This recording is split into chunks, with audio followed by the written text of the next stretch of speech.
కాళ్లలో నొప్పి, నరాల వాపు వంటి లక్షణాలతో బాధపడుతున్నారా? వెరికోస్ వెయిన్స్ లో అత్యాధునిక చికిత్స ఏవిస్ వాస్కులర్ సెంటర్. నమస్తే రమగారు. నమస్తే జీ. రమగారు, మంచి కథతో స్టార్ట్ చేద్దాం. ఒక వ్యాపారస్తుడి దగ్గర ఒక ఎద్దు ఒక గాడిద ఉన్నాయి. ఎద్దు గాడిద ఉన్నాయి. అయితే ఎద్దుతోటి పని చేయించేవాళ్ళు, గాడిదతోటి కూడా బరువులు అవి మోయించేవాళ్ళు. అది వాకిట్టు ఉండేది. ఒకనాడు ఎద్దు గాడిద మాట్లాడుకుంటున్నాయి. ఇందులో ఒక లొసుగే ఉందంటే, ఈ వ్యాపారస్తుడికి జంతువుల భాష తెలుసు. వినపడిందంటే అతనికి అర్థమైపోతుంది. అవి ఏం చెప్తున్నాయో ఏమనుకుంటున్నాయో ఆయనకి తెలుసు. ఒకనాటి సాయంకాలము అతను వాకిట్లో పడుకుని ఉండగా ఎద్దు గాడిద మాట్లాడుకుంటున్నాయి. ఆ ఎద్దు చెప్తోందనమాట, నువ్వెంత సుఖంగా ఉంటావో, హాయిగా ఏదో నీకు నచ్చిన గడ్డి మేస్తావు, నీ మెళ్ళలో తాడు ఉండదు, నీ మీద బరువు ఉండదు. బరువు వేసినప్పుడు వేస్తారు, లేనప్పుడు లేదు. నువ్వు ఎంత నిదానంగా నడిచినా నీ కథ నడిచిపోతుంది. గాడిద నిదానంగానే నడుస్తుంది, పరిగెత్తదు గుర్రంలాగా, గాలపింగ్ అవి ఉండవు దానికి. అటా పోతూ ఉంటుంది. ఏదైనా ప్రయాణాలప్పుడు నిన్ను వాడతారు, లేకపోతే నువ్వు ఇష్టారాజ్యంగా తిరుగుతావు, స్వేచ్ఛ విహారివి నువ్వు. నా బతుక్కి స్వేచ్ఛ లేదు, పాడు లేదు. ఈ కట్టువైకేసి కట్టేస్తారు. తెల్లవారేసరికి నా మెడ మీద కాడి పడిపోతుంది. ఇక దున్నో అని దున్నిస్తారు. మెళ్ళు పుళ్ళు పడిపోతున్నాయి. ఏదైనా ప్రయాణం అనగానే బండి కట్టేస్తారు. బండి కాడి మోసి ఈ కాడి మోస్తే ఏది నాగలి మోస్తే ఏమో ఒక బరువు, మట్టి దున్ను బరువు అంతా, మట్టి దున్ను ప్రెషర్ అంతా నా మీదే కదా. అక్కడి నుంచి ఒంటెత్తి బండి, మా బండి ఉందిరా అని ప్రతి వాళ్ళని పిలిచి బండి ఎక్కిస్తారు. ఆహారమా అంతంత మాత్రం. నా దారిని నేను పోయి రుచికరమైన గడ్డి మేయటానికి వీలుండదు. ఎండుగడ్డి వేస్తారు. పొలంలో అంతా పచ్చగా కనపడుతుంది. ఎక్కడ తలొంచి గడ్డి మేయటానికి అవకాశం ఏముంటుంది? దానికి అవకాశం లేదు. నా జీవితం ఇట్టా అయిపోయిందని ఎద్దు చాలా దుఃఖంతో పరిపరి విధాలుగా వాపోయింది. గాడిదంది, అయ్యో తండ్రి, నీకెంత కష్టం వచ్చింది. ఓ పని చెయ్యి, రేపొద్దున తోలుకెళ్తారు కదా, నువ్వు నడవడం మానే, కూలబడిపో, ఆహారం మానేసి, తిండి తినద్దు. నీకేదో జబ్బు చేసిందని నిన్ను చేయటం మానేస్తారు. ఓ, జబ్బు చేసింది అనుకుంటారు కదా, పనికి కొట్టేయి, పనికి మొండికెత్తమని గాడిద ఎద్దుకి సలహా చెప్పింది. విషయం అంతా విన్నాడు వ్యాపారస్తుడు. పొద్దున్నే పాలేళ్ళు ఎద్దుని తోలుకుపోయారు. తోలుకెళ్ళేసరికల్లా ఎద్దు ఇట్ట ఘాట్లోకి వెళ్ళంగానే, అదే మా చేలోకి వెళ్ళంగానే కూలబడిపోయింది. ఎంత కొట్టినా, ఎంత కేకలేసినా లేవల. కాళ్ళు ఇట్లా మడిచేసింది, బుర్ర పక్కకు వేళ్లాడేసింది. ఏం చేయాలి? సరే, వాళ్ళు ఏం చేశారు, దానికి ఏదో మందు పెడదామని ట్రై చేశారు. మందు పుచ్చుకోలేదు, మంచినీళ్ళు తాగలేదు.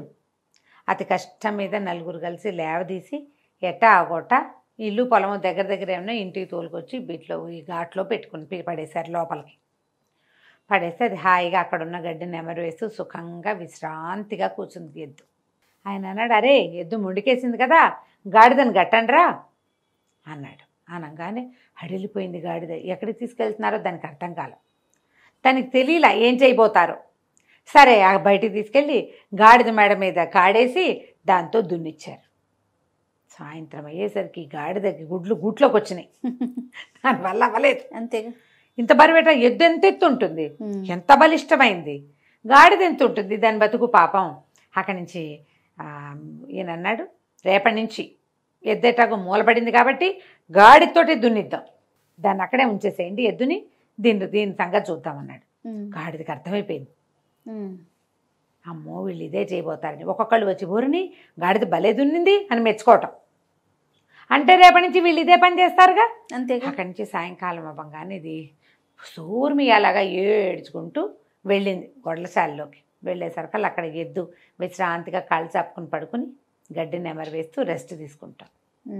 ఎంతో బాగుంది తండ్రి ఇవాళ నా జీవితం, ఎంత హాయిగా ఉందో, రేపు కూడా ఇట్టాగే పని మానేసి రెస్ట్ తీసుకుంటాను, ఎంతో బాగుంది నాకు అనగానే గాడిద అనుకుంది, ఓ నాయన రేపొద్దున ఇది రెస్ట్ తీసుకుంటే రేపు మళ్ళీ నాకు పడిపోతుంది, ఇవాళ చచ్చాను, రేపు మళ్ళీ దొరికిపోతానని ఏమంది వెంటనే గబగబా ఆలోచించేసుకుంది. తన మీదకి వస్తే ప్రతివాడు ఇదే చేస్తాడు కదా. అంతేగా. ఏమందంటే, అది కాదోయ్, నువ్వు మూలబడ్డావు కదా, మన వ్యాపారం ఏమనుకుంటున్నాడో తెలుసా, ఎద్దు ఎట్టాగో అయిపోయింది కదా, దీన్ని వీడికి కసాయివాడికి అమ్మేస్తామంటున్నారు, రేపొద్దున నీ తోలొలిచి దాంతో ఆయన చెప్పులు కుట్టించుకుంటాట, మరి మేము మాంసమేమో వాళ్ళు ఎవరికో విందు చేస్తాట, నీ ఇష్టం మరి అనగానే ఎద్దు భయం వేసి, అమ్మ బాబోయ్ రేపు తప్పేస్తే రెస్ట్ సంగతి సరే, ఇవాళ ఒకరోజు రెస్ట్ తీసుకున్నాం కదా అని, సరే అమ్మో రేపు నేను వెళ్ళిపోతానంది. ఆ గుమ్మం బయటే నుంచున్న వ్యాపారస్తుడు పక్కపక్క నవ్వాడు. నవ్వుకుంటూ సరిపోయింది కదా, ఆయన ఒక అడుగు అటు వేసేసరికల్లా వంటింటి గుమ్మంలో నిలబడి ఇట్లా నడుమి చెయ్యేసుకుని చూస్తోంది వాళ్ళ ఆవిడ. ఎవరున్నారు అక్కడ అని అడిగింది. ఎవరు లేరే అన్నాడు. మరి ఎవరితోటి ఇకెక్కలాడుతూ మాట్లాడుతున్నావు నువ్వు అని అడిగింది. ఊరికే నవ్వానే అన్నాడు. ఊరికే నవ్వటం ఏంటి, ఒట్టిగా ఎవరైనా నవ్వుతారా? నువ్వు ఎవరితో మాట్లాడావో చెప్పు. ఎవరితో మాట్లాడలా, ఏదో గుర్తొచ్చి నవ్వాను అన్నాడు. ఏం గుర్తొచ్చిందో చెప్పు. తప్పులేదు. ఇక మొదలు, ఎందుకు నవ్వావు, అంత పకాలమని నవ్వు ఎందుకు వచ్చింది, ఏం గుర్తొచ్చింది, ఎవరితో సరసలాపాలాడితే అది జ్ఞాపకం వచ్చిందో చెప్పు. ఏమీ లేదంటాడు. ఆవిడ ఒప్పుకోదు. అక్కడి నుంచి ఆవిడ ఏం చేసింది, ఈయన ఏం ఈ జంతువుల భాష ఆయనకు తెలుస్తుంది. ఆ రహస్యం ఎవరికైనా చెప్తే ఆయన తల పగిలి చచ్చిపోతాడు. ఆయన ఆ విద్యకున్న శాపం అది. గొడ్డును ఇది గాడిద మాట్లాడుకుంటున్నాయి, దాని రోగం కుదిర్చాను అని చెప్పాడు అనుకో పెళ్ళానికి, అయినవుటు. చెప్పలేడు. ఎందుకు నవ్వావో చెప్పమంటుంది. ఏ విషయం గుర్తొచ్చిందో చెప్పడానికి ఏమీ విషయం లేదు. మసిపూసి మారేడుకాయ చేద్దామంటే ఆవిడ కాస్త ఆలోచించాలా, ఆవిడ మొహంచి కళ్ళు తిప్పట్ల ఇలాగే చూస్తాను. ఏం చేయాలో తెలియలే. సరే చెప్తానన్నాడు. ఇక ఆవిడ ఏమంది, నేను ఇంట్లో నుంచి వెళ్ళిపోతా, పుట్టింటికి వెళ్ళిపోతాను, లేదా ఉరిపోసుకు చచ్చిపోతాను, నువ్వు చెప్పాలి నిజం. నువ్వు ఎందుకు నవ్వావో చెప్పు, ఎందుకు చెయ్యిపోయావో చెప్పాలి. ఇప్పుడు ఎవరికో చెయ్యిపోయావు, వాళ్ళు ఎవరో వెళ్ళిపోయారు, ఇంట్లో వాళ్ళని అడిగారు, ఎవరికి చెయ్యిపోయామంటే ఊరికే చెయ్యిపోయా అంటే నమ్ముతారా? ఎందుకు నవ్వావని భార్యలో భర్తలో ఎవరో ఒకళ్ళని ఎప్పుడో ఒకప్పుడు అడిగే ఉంటారు కదా. అంతే. ఏం గుర్తొచ్చి నవ్వావు, అదే సమాధానం చెప్పాలిగా. అక్కడి నుంచి ఇక ఏమనుకున్నాడు, చావడానికి రెడీ అయిపోయాడు. చెప్పేయాలి, ఇంకా ఈ రహస్యం చెప్పేయాలి. కాకపోతే దాని టైం చెప్పేస్తే పుసుకొని చచ్చిపోతే ఈ ఇల్లు వాకిలి వీలునామా ఇవన్నీ ఏట. అక్కడి నుంచి ఏం చేశాడు, గబగబా వీలునామా రెడీ చేశాడు. చుట్టాలు పక్కాలు అందరినీ ఒకసారి కంటితో చూద్దామని అందరినీ రమ్మన్నాడు.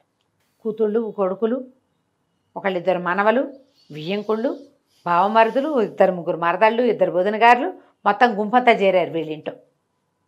చేరాక ఏమైంది, ఇంతలో వాళ్ళ ఇంట్లో ఓ కుక్క కోడి కూడా ఉన్నాయి. ఆ కుక్క అదే పనిగా ఆయన కేసు చూస్తూ పాపం చచ్చిపోవడానికి సిద్ధపడ్డాడు మహారాజు అనుకుంటూ దీంట్లోకి చూసింది, మన కోళ్ళ దీంట్లోకి. కోళ్ళ గూడు ఉంటుంది కదా, ఒక పెద్ద గూడులో ఒక పెద్ద పుంజు, 50 పెట్టెలు ఉన్నాయట. కోడి పుంజు ఒకదాని మించి ఒకదాని మీదకి దాటుతూ ఆడుకుంటుంది వాటితోటి, పెట్టెలతోటి. ఈ కుక్క అడిగిందట, ఏమై పుంజు, మన ఆసామేమో మనని పోషించేవాడేమో పెళ్ళానికి సమాధానం చెప్పలేక చావడానికి సిద్ధపడ్డాడు, నువ్వేమిటయ్యా అంటే చక్కగా 50 మంది పెట్టెల్ని భలే మెయింటైన్ చేసినావో, ఆయన ఒక్క పెళ్ళాన్ని మెయింటైన్ చేయలేకపోతున్నాడు. ఒక భార్యకి సమాధానం చెప్పలేక చావడానికి సిద్ధపడ్డాడు. నువ్వు ఒక్కడివి, ఒక్క పుంజుంది, 50 పెట్టెలుంటే ఇన్ని పెట్టెలతోటి సరసలాపాలు భలే బాగా ఆడుతున్నావు నువ్వు, ఏమిటో నీ రహస్యం అంటే. ఏముంది రహస్యం, ఎవరి మెథడ్స్ వాళ్ళకు ఉంటాయి, ఎందు పుంజు. సరే నీ మెథడ్ నీకుందనుకో, నీ రహస్యం నా చెప్పకు.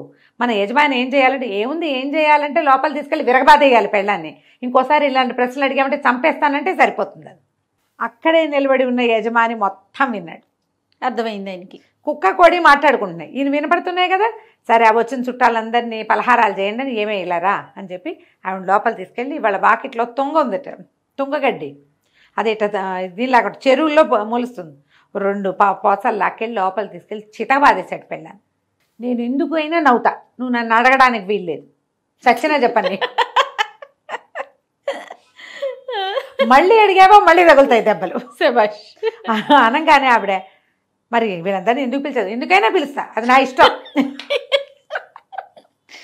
ఏది అడగటట్లేదు, నువ్వేం అడగడానికి వీల్లేదు, కాపురం చేస్తావా దెబ్బలు తింటావా ఏదో ఒకటి చెప్పన్నాడు. ఆవిడేమో నాకు దెబ్బలదు, నేను కాపురం చేస్తా, ఇంట్లోనే ఉంటా, ఎవరికీ చెప్పను. బయటకు వచ్చి అందరికీ పలహారాలు పెట్టేసింది. ఈయన హాయిగా ప్రశాంతంగా ఉన్నాడు. కుక్క కోడి ఎద్దు గాడిదే వాటి పన్నాలు చేసుకుని ప్రశాంతంగా ఉంది. కథ కంచికి మనం ఇంటికి పరిష్కారం ఇలాగే రమ్మగారు. మరి ఏం చేస్తాం, సచ్చినా చెప్పండి, నీ దిక్కుంటాడు చెప్పుకో అనాలి, అంతే. ఈ కథలో ఇలా ఉందమ్మా, ప్రతి కథలోనూ ఇలా ఉంటుందని అనుకోకండి. ఈరోజు కాదు, ఇది అరేబియన్ నైట్స్ ఎప్పుడో రాయబడి ఉన్న కథ. దీన్ని కథగా వినండి, అంతే. ఆ రోజు కథ చెల్లింది. మనం పిల్లలకి ఎక్కడ దాకా చెప్పాలి, కుక్క గాడిదే ఎద్దు కథ వరకు చెప్పాలి. ఒకళ్ళ పనులలో ఇంకొకళ్ళు జోక్యం కల్పించుకోండి, అంతే. బాగుంది కదా, చాలా బాగుంది రమ్మగారు. నమస్తే. నమస్తే. సుమన్ టీవీలో మీ పర్సనల్ అండ్ బిజినెస్ ప్రమోషన్స్ కోసం కింది నెంబర్కి కాంటాక్ట్ చేయండి.